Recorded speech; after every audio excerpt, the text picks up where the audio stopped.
그들과 조약을 맺은 후 사흘이 지나서야 그들이 이웃에서 자기들 중에 거주하는 자들이라 함을 들으니라.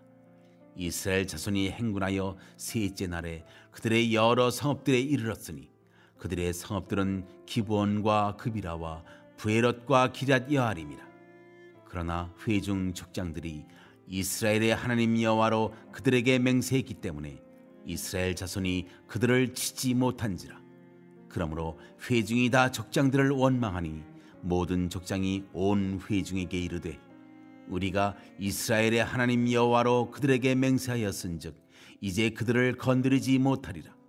우리가 그들에게 맹세한 맹약으로 말미암아 진노가 우리에게 임할까 하노니 이렇게 행하여 그들을 살리리라 하고 무리에게 이르되 그들을 살리라 하니 족장들이 그들에게 이른 대로 그들이 온 회중을 위하여 나무를 베며 물을 깃는 자가 되었더라. 여호수아가 그들을 불러다가 말하여 이르되 너희가 우리 가운데에 거주하면서 어찌하여 심히 먼 곳에서 왔다고 하여 우리를 속였느냐. 그러므로 너희가 저주를 받나니 너희가 대를 이어 종이 되어 다 내 하나님의 집을 위하여 나무를 베며 물을 깃는 자가 되리라 하니 그들이 여호수아에게 대답하여 이르되 당신의 하나님 여호와께서 그의 종 모세에게 명령하사 이 땅을 다 당신들에게 주고 이 땅의 모든 주민을 당신들 앞에서 멸하라 하신 것이 당신의 종들에게 분명히 들리므로 당신들로 말미암아 우리의 목숨을 잃을까 심히 두려워하여 이같이 하였나이다. 보소서, 이제 우리가 당신의 손에 있으니 당신의 의향에 좋고 옳은 대로 우리에게 행하소서 한지라. 여호수아가 곧 그대로 그들에게 행하여 그들을 이스라엘 자손의 손에서 건져서 죽이지 못하게 하니라. 그날에 여호수아가 그들을 여호와께서 택하신 곳에서 회종을 위하며 여호와의 제단을 위하여 나무를 베며 물을 깃는 자들로 삼았더니 오늘까지 이르니라.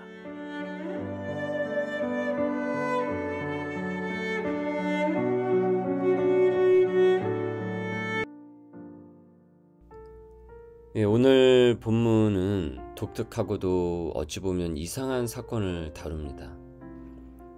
많이 꼬인 사건인데 이 어찌어찌 또 풀어지고 있습니다. 무슨 일이 있었던 것인가? 기브온 사람들이 자신들의 생존을 위해 이스라엘을 속였습니다. 그들은 이스라엘 앞에서 낡은 가죽 부대 곰팡이가 핀 떡, 해진 옷 등을 입고 먼 길에서 온 나그네처럼 자신들을 꾸몄습니다. 연극도 이런 연극이 없죠. 최대한 초라하고 불쌍하게 보일 수 있으면 불쌍하게 보이려고 갖은 연출을 다 했습니다. 측은지심이라고 이스라엘은 그들을 보며 보호 본능이 발동을 했어요. 이스라엘 앞에서 자신들을 살려달라라고 간청을 하며 언약을 맺게 되죠. 그래서 이스라엘은 그들을 해치지 않겠다라고 하나님의 이름을 빌어서 약속을 합니다. 자, 그런데 얼마 지나지 않아서 이들의 정체가 탄로가 났습니다. 이들은 나그네가 아니라 바로 가까이 사는 기브온 족속임이 다 드러났어요. 이스라엘은 뒤통수를 맞은 거죠. 하나님의 이름으로 약속을 했기 때문에 이 가나안의 거민이라고 해서 그들을 건들 수가 없는 겁니다. 자, 여기서 인간의 실수와 하나님의 신실하심이 교차하는 자리가 됩니다. 여기서 무엇이 더 드러나고 있는지 살펴보도록 하겠습니다. 이스라엘은 이들의 불쌍한 연기에 속았죠. 그런데 이들이 속았던 것에 대해서 14절에 보면은 이스라엘은 여호와께 묻지 아니하였다라고 하고 있습니다. 즉 사람의 판단과 보이는 대로 그리고 자신들의 그 체면대로 결정을 내린 것으로 나와요. 이미 이전에 아이성 전투 때 호되게 당하고서도 여기서 또 이스라엘은 이러고 있어요. 아들러라는 심리학자가 사람은 같은 데서 계속 넘어진다. 계속 그렇게 넘어지다 보면은 결국 그것이 운명이 된다라고 했습니다. 그러니까 이스라엘의 운명은 이런 식으로 진행되는 경우가 얼마나 많은지 모릅니다. 지금 이 가나안에 들어오고 나서도 여전히 그 습성들이 계속 어떻습니까? 습관적으로 이들의 이 문화 속에, 이들의 정신세계 속에, 내면세계 속에 계속 이런 일들이 되풀이되고 있습니다. 자, 그런데 여기서도 우리는 중요한 포인트 두 가지를 발견을 하게 돼요. 먼저 두려움이 불러낸 꾀입니다. 두려움이 불러낸 꾀. 자, 기브온은 죄인의 전형의 모습을 보여주고 있습니다. 그러니까 이들은 옳은 것이 아니라 살아남는 것이 목적이었어요. 살아남기만 하면 무엇이든지 다 할 수 있는 거예요. 그게 뭐 거짓말이 됐던 불의가 됐던 이것이 그들에게 문제가 되지 않습니다. 그러니까 목숨을 건사하는 게 가장 중요한 것이죠. 이것이 이제 우리가 이 세상 가운데서 또 우리가 보여주 그 세상의 기류 속에서도 우리가 보게 되는 그런 사람들의 마음 속에 있는 그 심리이죠. 자, 그런데 또 특이하게도 이 기브온 거민들이 이들의 이 두려움 안에는 하나님을 향한 경외의 어떤 조짐도 있었어요. 그러니까 복합적이라는 거죠. 여러분, 죄인이 이렇게 복합적입니다. 악을 향하지만 악을 행합니다. 근데 동시에 하나님 앞에서 그 악을 행하면서도 떨고 있어요. 이러면 안 돼. 그런데 계속 그러고 있으면서 하나님이 싫어하셔. 이렇게 하는 것을 하나님이 원하지 않으셔. 거기에 대한 두려움이 있어요. 그런데 계속 그렇게 하고 있어요. 인간은 꾀돌이입니다. 하나님 앞에서도 자기 꾀를 되게 많이 냅니다. 그러다가 제 꾀에 자기가 당하죠. 그런데 그 꾀를 사용하셔서 하나님께서는 그를 구원하고 건지세요. 자기 꾀에 빠져서 허우적거려요. 나 죽는다 합니다. 그렇게 허우적거리다가 힘이 다 빠질 즈음에 하나님께서 머리 그 끄댕이를 잡으시고 건져 내시는 거예요. 두 번째는 묻지 않는 신앙이에요. 묻지 않은 신앙. 자, 이스라엘은 승리의 관성 속에서 하나님께 묻는 습관을 어느 순간에는 잃어버리게 되었어요. 여리고처럼 긴장감을 불러일으키는 성에 대해서는 아주 열렬히 하나님께 묻습니다. 어떻게 할까요? 어떻게 해야 되겠습니까? 지혜를 계속 구합니다. 기도를 합니다. 그런데 승리가 어느 순간 좀 익숙해지다 보니까 굳이 하나님께 물을 필요가 있는가? 그냥 우리가 하면 되지. 그래서 신앙의 가장 큰 위기는 패배라기보다는 오히려 작건 크건 연속된 그런 승리가 결국은 하나님 앞에서의 경건을 되게 느슨하게 만들 때 생기게 됩니다. 왜냐하면 승리의 다음 칸에 이 교만이 대기하고 있기 때문이죠.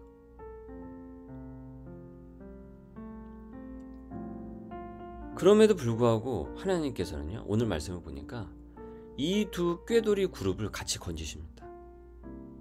기브온 거민, 이스라엘 족속을요.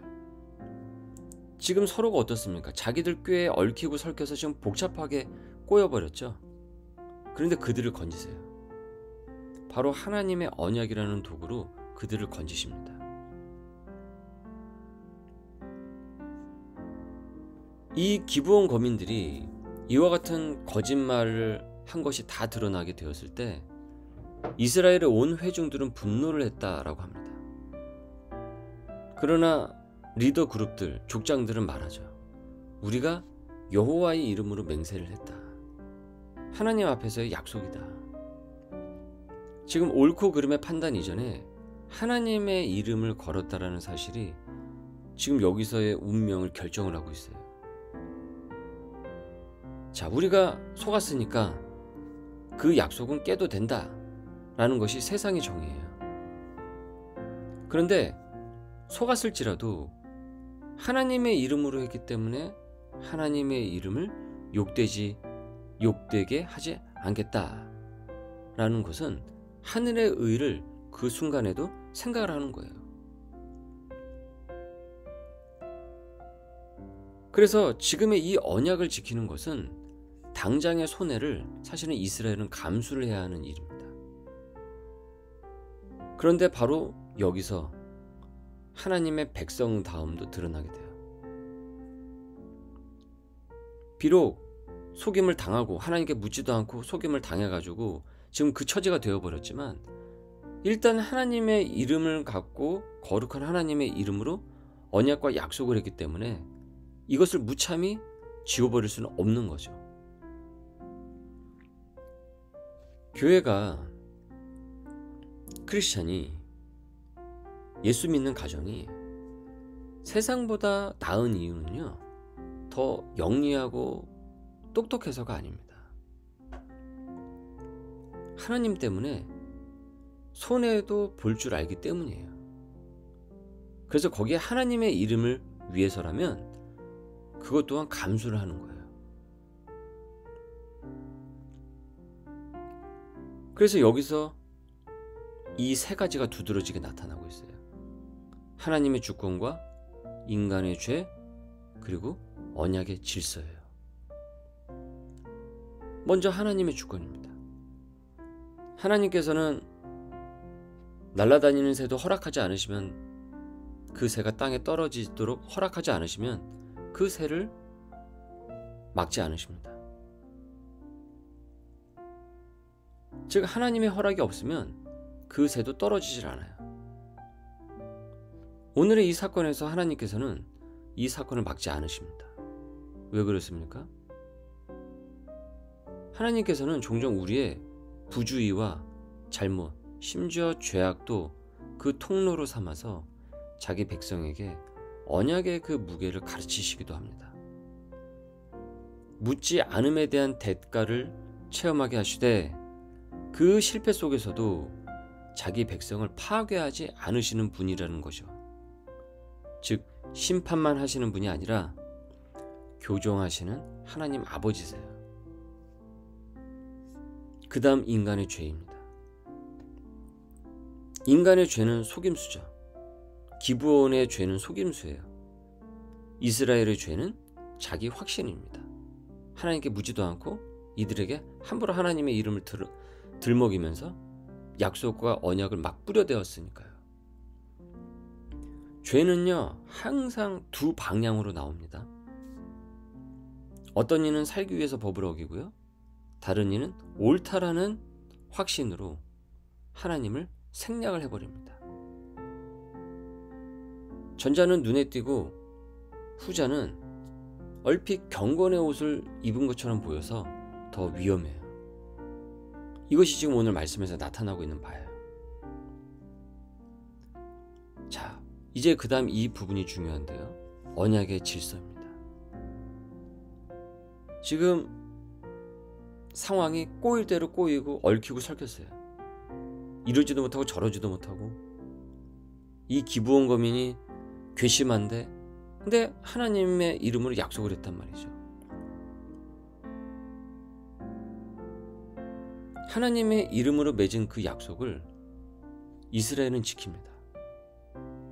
동시에 여호수아는 이 기브온 거민들을 당시 허드렛 일인 나무 패는 자와 물 깃는 자로 세웁니다. 여러분, 이것은 무조건적인 관용이 아니라 질서의 회복입니다. 죄는 용서되지만은 공동체의 거룩을 지키기 위한 책임과 자리가 주어지게 되는 거예요. 그래서 은혜는 방종이 아니라 질서를 낳습니다. 지금 이 긴장 속에서 하나님의 의가 바로 세워지고 있어요. 두 집단의 꾀와 죄를, 기브온 거민 그리고 이스라엘 족속, 이 두 집단의 꾀와 죄를 하나님께서 당신의 약속으로, 언약으로 바로 세우신 겁니다.